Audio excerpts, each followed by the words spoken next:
Okay, we're getting ready for the quiz on Chapter 2, and everybody should have been able to work through Chapter 2 already. And I'm going to go over kind of the general ideas. I'm assuming always that you can get through the exercises.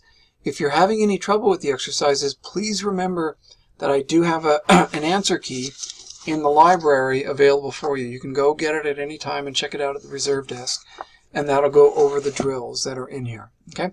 Now, Chapter 2 is not very tough, but if you finished it already, you know it's quite boring because it gets into parts of speech. This is something you've already covered probably in junior high school or in high school, maybe even elementary school. But what I do is slightly different, and what you're going to see on around page 101 is that idea that I first introduced in Chapter 1. Okay. If you go to 101, what I do is I group the parts of speech into 3 different groups. And I've really taken out 2 of the parts of speech, pronouns and interjections. And I'll get to that in a moment. But what this does is it simplifies things, and it actually relates more to how you use language. Not just into what it is, but it's going to help you out when we start talking about how to generate ideas and other things like that. So it's important to understand your brain works at these 3 different levels at different times in different ways. They overlap. So nouns and verbs are not entirely separate from adjectives and adverbs. They do overlap and interact with each other. And prepositions and conjunctions organize those earlier levels, but I want you to take a look at them separately first. Okay? So again, so nouns and verbs are essential to thinking and speaking and writing. You can't think without them. There's no content. And that's really what the early draft stages are about, you're generating what are called independent clauses, which are based on nouns and verbs. Okay. Now, adjectives and adverbs really provide the detail and precision of the ideas. Now, a lot of you saw this in your middle draft stages. You needed more adjectives and adverbs. But when I get into this, I'm going to talk about these as phrases and even clauses. Adjectives and adverbs can be whole phrases and whole clauses. You can have collections of 3, 4, 5 words acting as a single part of speech. Okay, and so always understand that these adjectives and adverbs are optional in your sentences. You don't have to put them there. The thing that they allow you to do is give more detail and precision. If you want to see writing without adjectives and adverbs, take a look at the writing of a second grader. It's going to be almost entirely nouns and verbs. And as you know, it won't be very precise and it won't be very sophisticated. It's going to be straightforward and simple. And that does the trick for, a second grader. When you want to become more precise, more sophisticated, more accurate, you're going to be needing to add more detail. And that's what the adjectives and adverbs are going to do. And with prepositions and conjunctions, these 2 parts of speech really work in a similar way, and that they organize everything else above them. They help you create a writing style. They are not so much about content, but about clarity and organization. That's what they help do. And they, when they're used well, they provide a real good insight into how the ideas are working. They give the ideas a kind of a cutting edge and a precision to them. It's not about dressing up your language and making it look pretty with big fancy words. Good writing style is usually about using prepositions and conjunctions effectively to organize everything else you've done. Okay, so that's going to be the general idea, and we're going to keep coming back to this and keep working through it. Okay. Now, if you have your book with you, I'm going to go through the first level, which is on page 103. And just mention nouns and verbs, okay? Now, this is the first level, is nouns and verbs. And even though I know these words seem quite different, they are really grammatically closely related to each other, very closely related to each other. And oftentimes they kind of exchange spots. We won't get into that too much here. But they are closely related to each other, and it's very important to know that they give the basic content. Now, one thing that can be a little bit difficult is understanding that there's different types of nouns. Most students already know about common nouns and proper nouns and concrete nouns. Those are these first 3 types of nouns. If you learned that nouns are person, places, and things, you know about common nouns, proper nouns, and concrete nouns. Those I've never found are really a challenge for college students, okay? You've learned about it. What can create some issues for students are the abstract nouns. These are ideas or qualities. Things like justice and cruelty, those things can be nouns. And so can activities, which we'll get into. Those are gerunds. So it's very important to keep in mind that the definition you probably got before, which is that a noun is a person, place, or thing, is partially true. But it can also be a characteristic, such as cruelty or something like that, or an activity. So it can be something you're doing. Okay? So as you go through that, just keep in mind that there are other types of nouns that you might not be as aware of. And I'm going to ask you now to jump up, if you could, to 111. And I'll go through some of these. This is called a gerund, and this is kind of an odd little noun, is the gerund. It is an interesting one. Let me get it up here. The gerunds are. These are ing nouns that are activities. And in this kind of sentence, and most students I find think that whenever they see an ing word, it must be a verb. And that is definitely not so. It could be a verb. If I say I am running, running is a verb. But if I say, running up the steps, left Jerome out of breath, like I did here, that's actually an activity. That's actually a type of noun. It's something you're undertaking. So it's very important to know that sometimes ing words can be nouns. Now, you honestly have to have a good grasp of subjects and verbs before you really know between gerunds and verbs, before you can fully identify them. But kind of a rule of thumb, if you see it as the first word of the sentence, it can't be a verb. Okay, it won't be.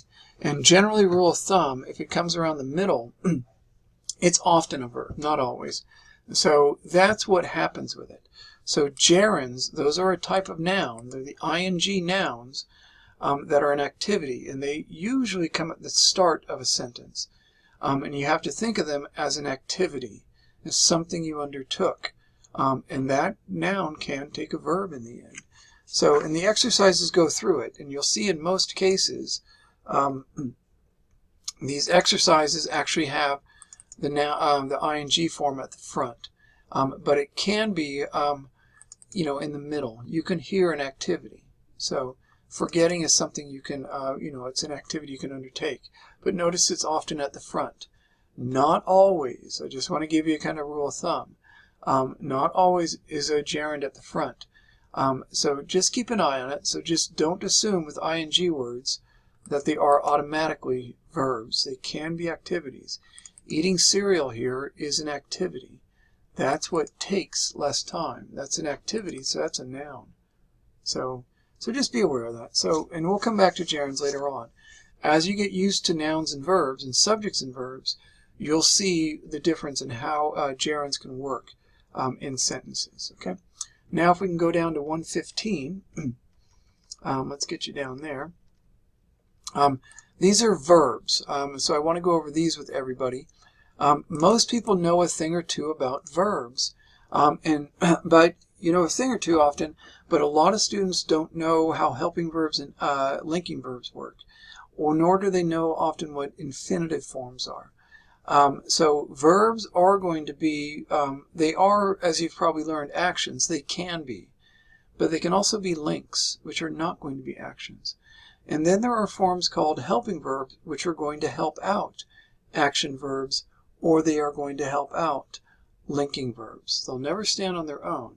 Okay, so in the end, there's going to be two types of verbs that we really need to take care of, and they are going to be action verbs and linking verbs. Helping verbs are always going to help out action verbs, or they are going to help out linking verbs. So that's how it works. Okay, so two main types of verbs. One form that you will see, and it will never act as the main verb, is the infinitive form.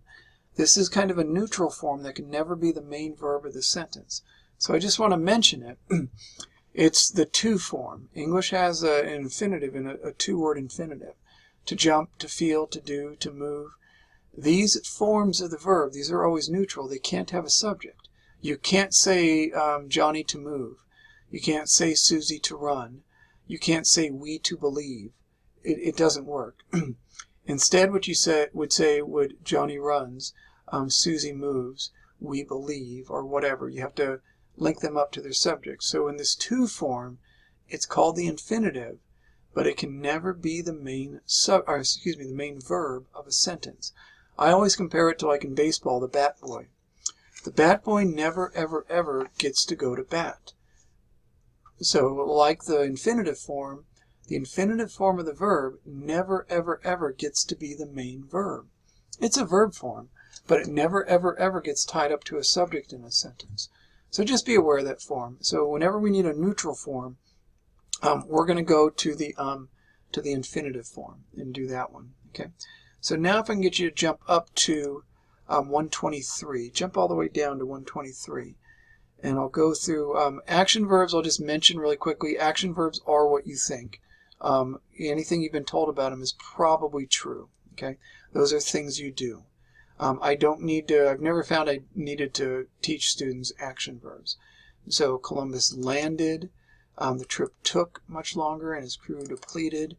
Columbus named Trinidad. So named is the verb. So students get those. Now, there is an odd form of verbs called linking verbs, and a lot of students have questions about these. They don't quite get them. Now, if you understand verbs as actions, you are going to miss linking verbs. And a lot of verbs are linking verbs. And in our speech, we use them quite often. And there's a shorter list of linking verbs. There's tens of thousands of action verbs.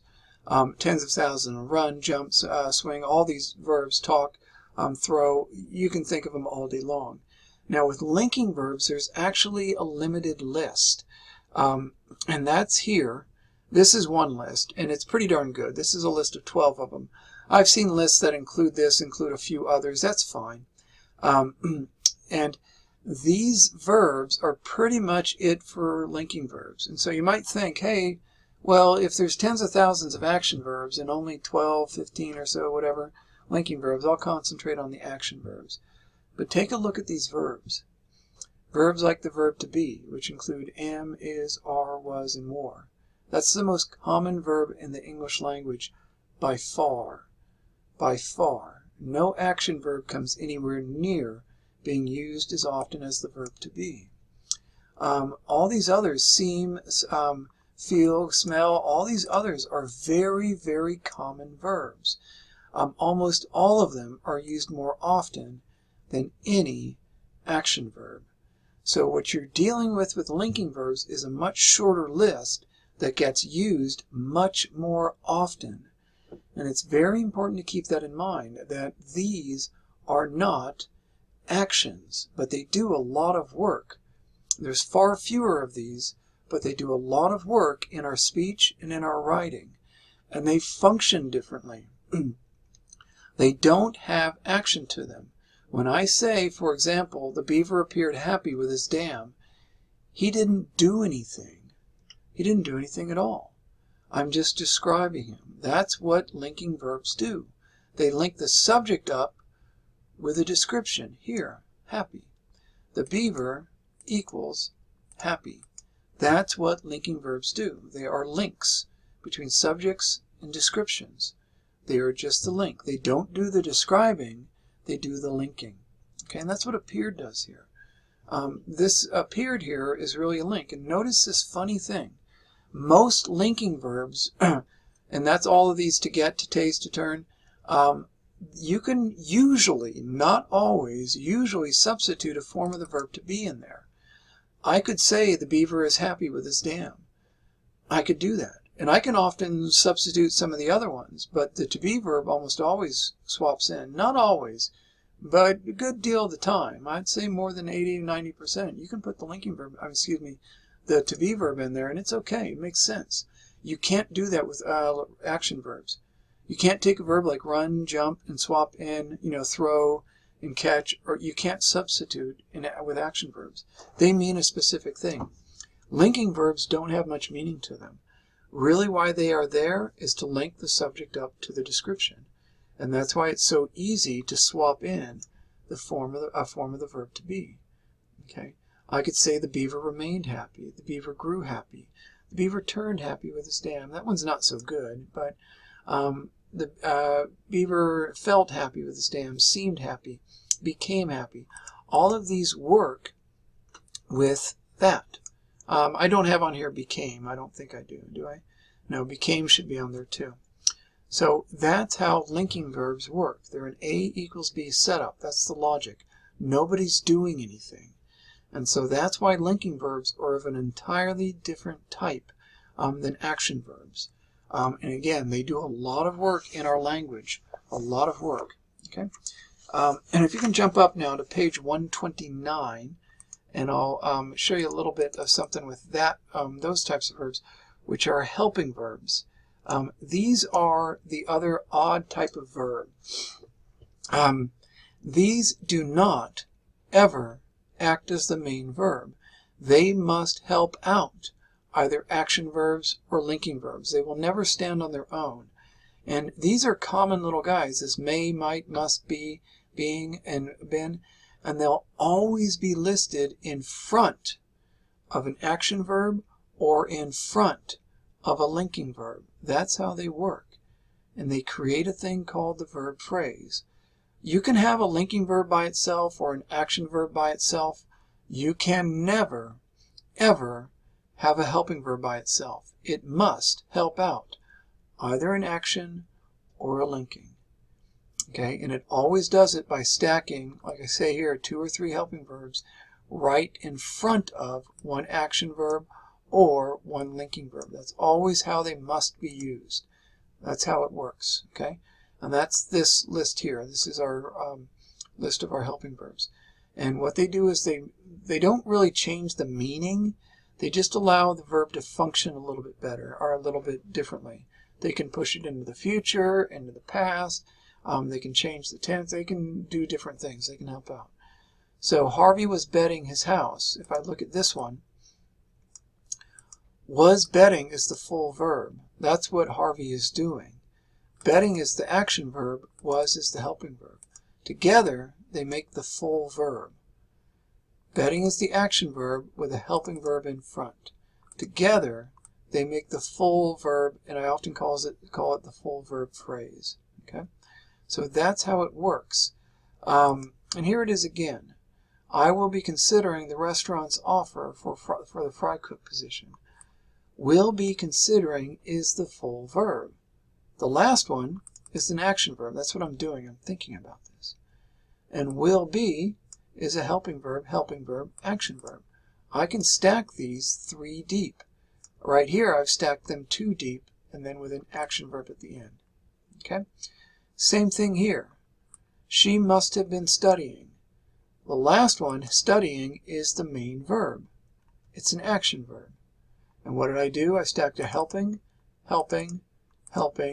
main verb is an action verb. This last verb will either be an action or a linking verb. It must end with an action or a linking verb. Okay? And you will always have helping verbs helping out an action or a linking. You will never have a linking verb helping out an action verb. It doesn't do that. Okay? They're like ex-boyfriend and ex-girlfriend. They don't want anything to do with each other. Okay? So neither would you, right? So that's how they see the problem. So when I get to these down here, these are the linking verbs. Samantha is feeling blue today. And when you look at this one, Samantha's not feeling the blue and touching it. She's not doing anything. I'm describing her. Samantha is feeling blue today. The blue describes Samantha. She's not doing anything. So is feeling is my full verb. Feeling is my main verb. Is my helping verb. Okay? That's how it works. Is can be a main verb. It can be a linking verb, but only if it's in the last position. That last position is always going to be occupied by a linking verb or an action verb. Those guys come last. Helping verbs can be stacked in front. Okay? You don't have to have helping verbs, but you often do. And they come in front, always in front. Okay? And let me go to some of these examples. I do want to walk through some of these. This is on page 133. Just really quickly. Drive-in theaters should be making a comeback. The full verb is should be making. That's what you should have underlined. Okay. Should be is the helping verb. That's what that is. It's helping, and then making is the action verb. That's what it is. Okay, that's how it works. So that's the full verb there. Drive-in theaters is your subject. Okay, and here on this one, might need is your full verb. Might's a helping verb, helping out need. Might is a helping, need is an action. Okay, it's not on your linking list, so it's got to be an action. And might need is your full verb right there. Okay. Buying a pizza and a Coke, that's actually a little bit difficult. Buying here is the subject of the sentence. That's not an action. Might become is your full verb. That's what it is. So might is a helping, become is a linking. That's how it's working. Okay? Helping, linking. So you can have helping, action, helping, linking. Always the last one will be an action or a linking verb. Okay? So that's how it works on the on the nouns and verbs. That's how they work. Okay. Now, if you can jump up to page 135, and I'll cover adjectives and adverbs really quickly here. And I don't say much on these. Most folks get these reversed or get them confused a little bit. It's just very important to understand that these describe nouns or these describe verbs. Adjective describe nouns. Adverbs describe verbs or modify them. Okay. Adjectives, this is very important. If it's a single word, it comes in front of the noun and it cannot move. Okay. Adjectives cannot move. They must be latched onto their noun. And that's very important to keep in mind. And I'm going to tell you something now. It might be a little confusing, but you can have prepositional phrases like of the college. Those can act as adjectives. They can describe things. If I talk about the college president, college is describing the president. Okay, like beautiful houses. Okay, that beautiful is clearly describing houses. I can have a sentence or a phrase like college president, and it describes what type of president that person is. Or I can have president of the college. Of the college is describing the president. That full phrase is doing it. And it cannot move. It's not going anywhere. Adjectives are glued onto their nouns. Adverbs are a little more funky. They can move often. Not always, but they can move often. And English allows them to move around just because the nature of verbs is a little bit more squishy. In fact, they can jump right in the middle of the full verb.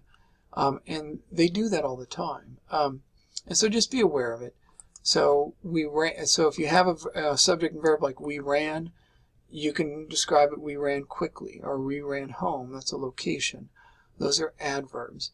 You probably learned these as ly words, and that's a good way to think of it. Ly words are almost always adverbs. The rare time there's an exception, it's not worth bothering with.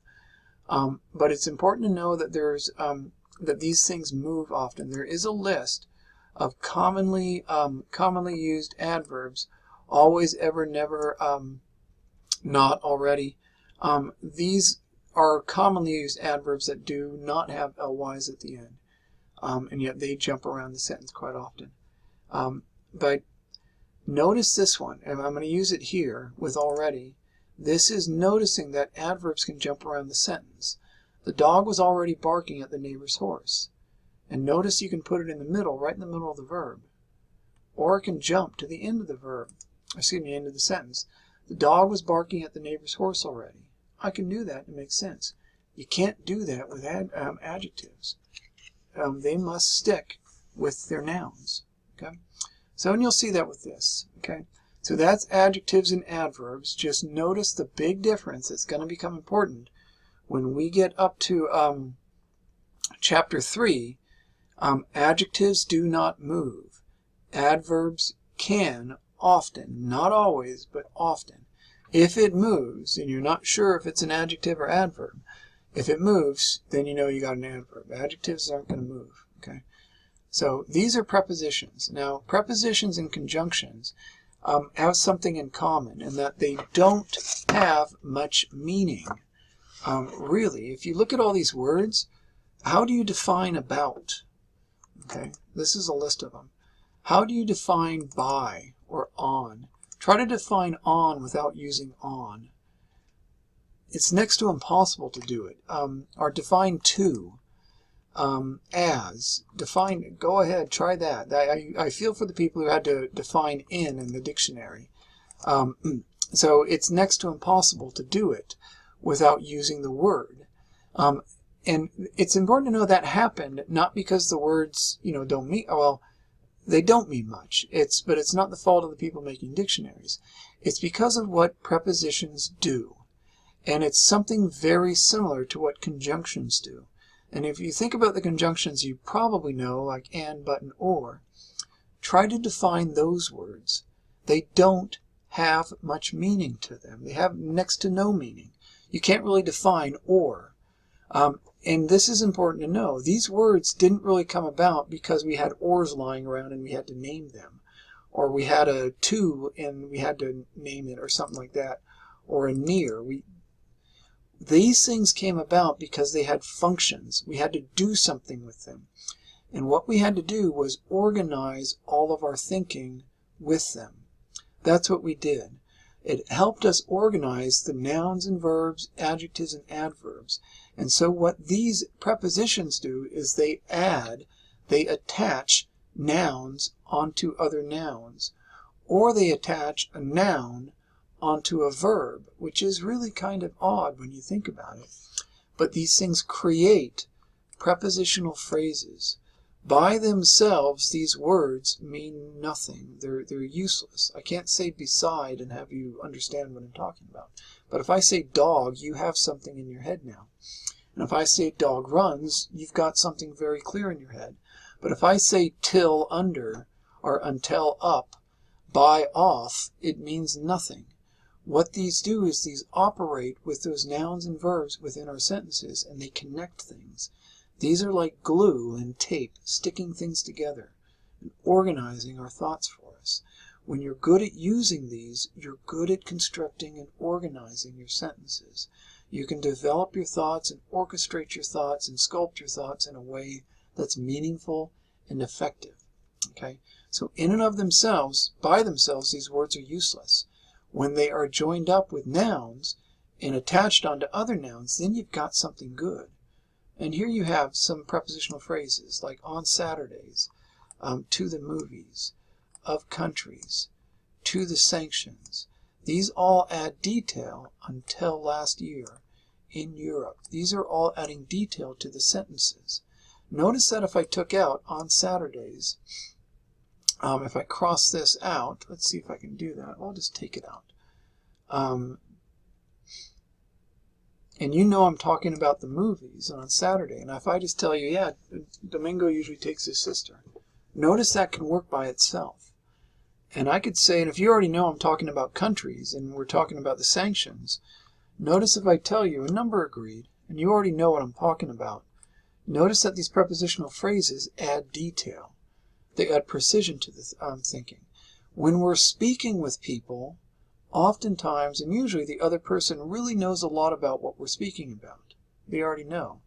We end up not using prepositional phrases very much in our speech.